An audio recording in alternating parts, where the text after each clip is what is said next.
Tem um filme que você deve se lembrar que reúne dois dos maiores ícones do terror slasher da história, que é o Jason e o Fred, em Fred vs Jason, lá de 2003. O filme vai completar 20 anos de existência esse ano, passou rápido demais.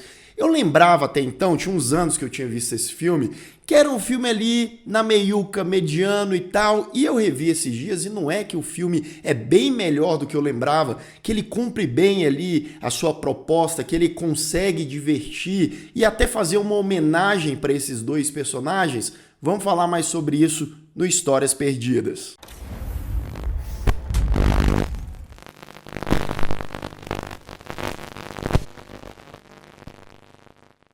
Someone who may not remember.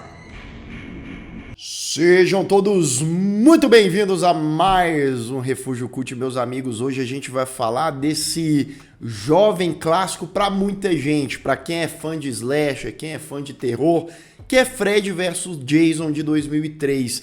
Esse filme, na época que ele foi lançado, ele não foi recebido muito bem não, tá? Pela crítica, por grande parte do público, né? Se você for ver em agregadores aí, a nota dele tá, né, de 50 para baixo. Mas nessas horas, a gente tem que parar, ter calma, lembrar desses filmes e ver qual é o objetivo desse filme. Qual foi a proposta dele? A proposta é fazer um filme reunindo esses dois ícones finalmente, porque a galera naquela época esperava pra caramba, não de uma maneira super pretensiosa, muito pelo contrário, você tem dois personagens que até flertam muito com aquele lance de comédia, de humor, e eles trazem isso pro filme também, né? Então, quais são os objetivos? Ganhar dinheiro? Obviamente, é o primeiro objetivo, mas é dar esse presente pros fãs, presente esse simples, arrumadinho, ajeitadinho, com uma boa embalagem e uns bons momentos que a gente vai relembrar no vídeo de hoje. Só o aviso, esse quadro tem spoilers, se você não quer saber mais nada do filme Fred vs Jason,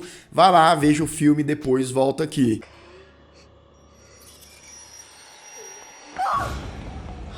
No início do filme, a gente vê o Fred ainda como humano, ele contando a história dele, né, de como ele perseguia as criancinhas e depois ele foi perseguido, queimado e acabou se transformando nessa entidade dos sonhos, ou melhor dizendo, dos pesadelos. Só que depois do sexto episódio de A Hora do Pesadelo, lá de 1991, que é quando esse filme se passa, e ele se passa também narrativamente depois de Jason Vai para o Inferno, de 1993, o Fred e o Jason, eles estão esquecidos no mundo, né? O Fred, ninguém lembra dele, ninguém fala do nome dele, e isso é que dá força pro personagem, dá poder. Quanto mais as pessoas temem ele, quanto mais as pessoas ficam na paranoia de que ele vai aparecer nos sonhos, mais forte ele fica e ataca as pessoas. Como ele não pode estar presente fisicamente ali no mundo real e não tá tendo força para invadir o pesadelo e tacar o terror, qual é a ideia que ele tem? Ele faz uma maracutaia, entra no pesadelo ali, na inconsciência, se é que dá pra considerar isso, do Jason, que tá morto ali, tá esquecido também. Ele então acessa as memórias ali do Jason, toma a forma da mãe do Jason, da Pamela Voorhees, e aí convence o Jason de ir lá pra Elm Street, matar uma galerinha, causar medo na galera, pra fazer o pessoal achar que é o Fred que tá fazendo e aí reviver a lenda do Fred assim. Esse filme aqui é dirigido pelo cineasta chinês Ronnie Yu, ele dirigiu A Noiva de Chuck, ele dirigiu aquele Guerreiros da Virtude que passava na sessão da tarde. E eu vou te falar, a direção do Ronnie Yu aqui, ela é competente. Nessa altura do campeonato, lá em 2003, o Ronnie já era um cineasta que já tinha dirigido uma pá de coisa, então ele tinha uma consistência, ele conhece o gênero do slasher também,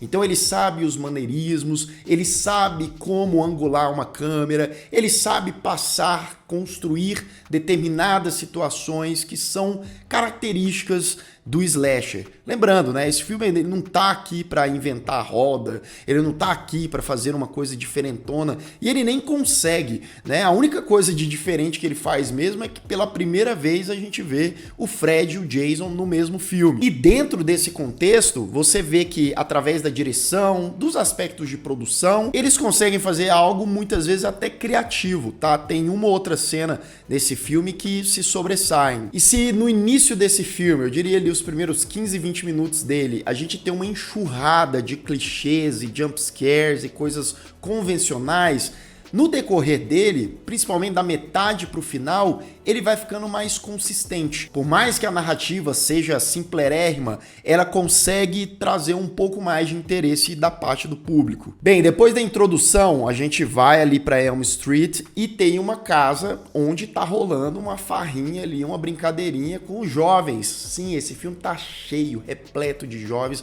o que é uma coisa maravilhosa, é um deleite, né, pro que vai acontecer a seguir. E aí já no início a gente tem também uma cena boa de morte, que a gente tem a protagonista, a Laurie, tem a amiga dela lá, a Kay, tem uns outros caras lá, tem um cara folgadão que tá ali interagindo com a menina, e o Jason chega, mata esse cara ali, passa a facada, e ele depois quebra o cara no meio, só dobrando a cama dele. É maravilhoso.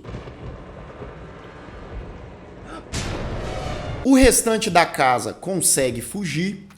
O pessoal vai pra delegacia, a Laurie lá, e eles lembram do tal do Fred, né? Porque eles estão ali em Elm Street. Quem era o assassino violento que atazanou o povo de maneira brutal? O Fred. E aí ele vai ganhando aos pouquinhos ali mais força. Tem um rapaz que sobreviveu da festinha inicial lá, que ele tá na casa dele, e ele encontra o Fred no meio da rua. Claro que o rapaz deve ter dado uma cochilada. E o Fred, ele tenta lá de longe, né, com a sombra dele ali, matar esse cara, só que ele não consegue, porque o Fred, ele não tem força o suficiente ainda. Inclusive o CGI desse filme, ele não envelheceu muito bem. Felizmente ele aparece em pouquíssimos momentos aqui, uns 3 ou 4 apenas, então dá pra relevar. O Fred não conseguiu matar o maluco, mas ele pediu pro Jason, né, pro capataz dele ali até então, pra ir lá e matar tanto o moleque quanto o pai dele também.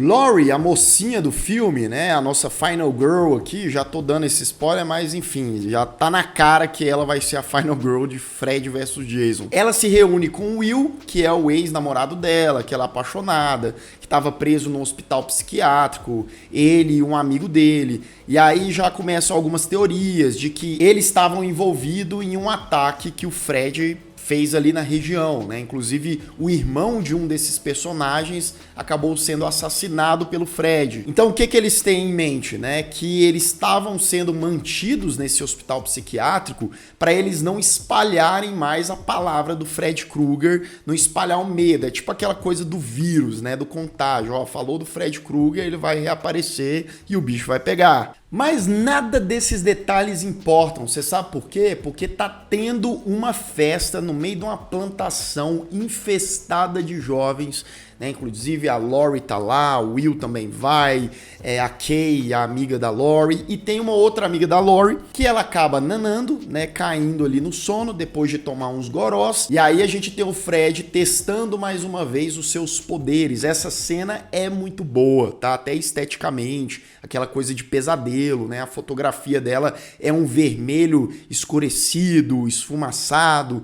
E é aquela clássica, né, de Fred Krueger, ela andando ali por corredores de fábrica e os ferros quentes nas laterais e o Fred perseguindo ela. Porém, quando o Fred vai tentar matar essa menina, o Jason na vida real estraga a festinha dele, acaba matando a menina antes, a menina e um cara, né, que tava abusando dela ali, porque ela tava desacordada, né, inclusive pesadíssimo isso, tem umas coisas meio pesadas nesse filme, não só nesse momento, momento. Daqui a pouco a gente fala de outro. E o Fred, ele fica pé da vida, porque agora, meu amigo, o Jason tá solto ali e não sei se ele vai ficar respeitando as ordens do Fred, mas não, ele só quer saber de matar a jovem. Outro momento legal nessa parte é que o Jason tá lá andando no meio da festa, os jovens tacam fogo nele e mesmo ele em chamas, ele, meu amigo, vai passando facão em todo mundo ali. Laurie foge da festa, dá de cara com o pai dela, que é médico e quer botar ela pra dormir ali, dá uns remédios pra ela. Aí ela foge do pai, reencontra o Will, e aí o Will revela, não, seu pai que me internou, né, ele que tá envolvido nessa maracutaia aí. Quando eles vão reencontrar aquele amigo do Will, loirinho, né, esse menino, ele cochila também, ele é atacado pelo Fred, que taca fogo nesse moleque, corta a cara ali dele também, escreve nas costas dele, Frederico está de volta, Fred is back. Bem, os amigos, Laurie, Will, companhia, se reúnem ali para traçar um plano, tem um policial lá que aparece para ajudar eles também, meio que do nada. A Laurie, ela acaba caindo no sono, e é legal como o Ronnie, o diretor do filme, filma essa cena, que ele consegue transitar entre eles conversando ali mesmo, falando do plano, e pro sonho dela sem a gente perceber. Porque de repente a galera começa a ficar estranho com ela e tal. E aí quando o pai dela aparece em cena e começa ali, ele na verdade dá um beijo na própria menina, né? E depois ele vira o Fred, só que aí a galera acorda ela ali e dá nada demais. Bem, essa galerinha do barulho decide ir para um hospital lá onde o Will ficou internado para conseguir um remédio, um tal de Hipnocil, que é um remédio inibidor de sonho, porque o Fred ataca no sonho. Então a galera com esse remédio meio que descansa, dorme, mas não sonha, né? Então eles barram aí o monstro. Quem vai estar por lá? Tanto o Jason quanto o Fred, né? O policial morre, tem um outro moleque lá que gosta das dorgas, de uns negócios que ele vê o Fred lagartona, e aqui é o CGI mandando abraço, né, meu amigo? CGI é meio feinho hoje em dia. E essa lagarta, ela entra dentro do moleque. Aí, no caso, o Fred toma conta do corpo do moleque e vai pra encarar o Jason ali, mano a mano. O Jason, na forma desse moleque, dá um sonífero ali, uma injeção, 2 injeções, na verdade, gigante ali pro Jason. O Jason corta o moleque na metade e aí a gente tem um primeiro embate ali, cara a cara, de Fred versus Jason no filme, que é no sonho do Jason, né? E aí, sendo no sonho, quem é que tem mais vantagem? Sim, Frederico Krueger, né? Ele passa ali a jogar dele ali as porradarias, mas não adianta. O Jason é duro na queda, o bicho não morre. Fred, então, decide usar água, né? Escorrendo uma água ali em cima do Jason.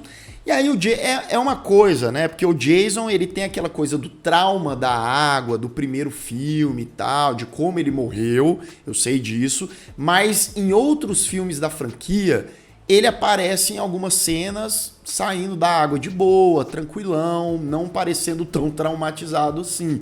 Aqui no filme eles usam esse recurso narrativo pra dar um mata-leão no Jason, né? Inclusive ele vira criancinha, é até legal a forma como eles fazem com a máscara, né, dele. E aí o Fred tá tacando terror no moleque. Fred leva Jason pra Crystal Lake pra acabar com ele lá onde é a origem dele, digamos assim. E meu amigo, se ele consegue matar o Jason e forte do jeito que ele tá agora, quando ele voltar, ele vai fazer uma limpa, né, o nosso querido Frederico. Então a Laurie fala, não, me bota pra dormir, eu vou lá tentar atrair o Fred de alguma forma pro mundo real, pro Jason ter chances de acabar com o maledito. E assim a Laurie faz, né, ela vai lá pra Crystal Lake, a gente vê lá o lance do acampamento, a gente vê o Jason sendo maltratado, tem uma cena que eles referenciam o final do primeiro filme, né, que é o Jason careca saindo ali do lago e querendo puxar a menina. Só que na vida real, a galera que tá tipo num furgão com um corpo gigantesco do Jason, eles capotam, sofrem um acidente, o Jason acorda, a Laurie ainda tá dormindo, ou seja, o Jason vai tacar o terror na vida real e o Fred vai tacar o terror na Laurie lá no mundo dos sonhos. Mas eles conseguem trazer Frederico pro mundo real e a porrada come solta, né? Tem até aquela cena da amiga da Laurie zoando da cara do Fred, né? Falando um monte de coisa pra ele, ele fica até meio acanhado treinado, entre aspas, mas acaba matando a menina. No fim, só sobram a Laurie e o Will, né? E a porrada comendo solta ali com Fred e Jason. E aí aquela coisa bem início dos anos 2000, final dos anos 90, com um metalzão pesado rolando ali do fundo.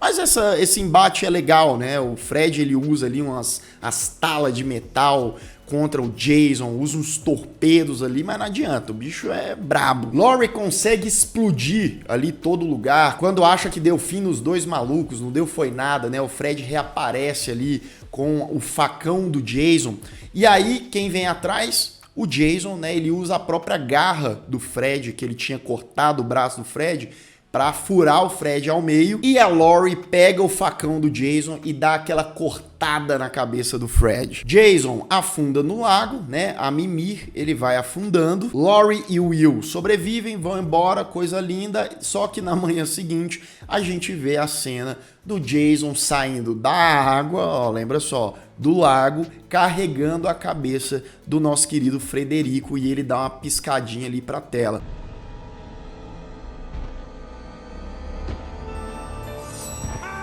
Bem, muito se falou nos anos que se seguiram depois de Fred vs Jason que ia ter, porque ia ter uma continuação, né? Era quase garantido. O filme lucrou até relativamente bem. Ele custou 30 milhões de dólares, ganhou cerca de 120 milhões mundialmente, o que foi a maior arrecadação para um filme individualmente das duas franquias. Mas continuaram essa história em um quadrinho lançado algum tempo depois, chamado Fred vs Jason vs Ash. Sim, o Ash de Pokémon. Não, brincadeira. De Evil Dead. Cara, eu dou uma nota 7 pra esse filme. Eu acho um bom filme, eu acho divertido, eu acho que assim como o Fred ali na última cena, ele dá várias piscadelas aí pro gênero do slasher, ele tem algumas cenas de mortes criativas e ele acaba sendo bastante nostálgico, né? Mesmo agora, 20 anos depois, pra mim, como eu disse no início do vídeo, o filme ele até melhorou e ele tem bons aspectos de produção, apesar da clichêraiada, apesar do elenco de qualidade duvidosa. Mas e você, gosta de Fred vs Jason? Acha um bom filme? Acha um filme maravilhoso?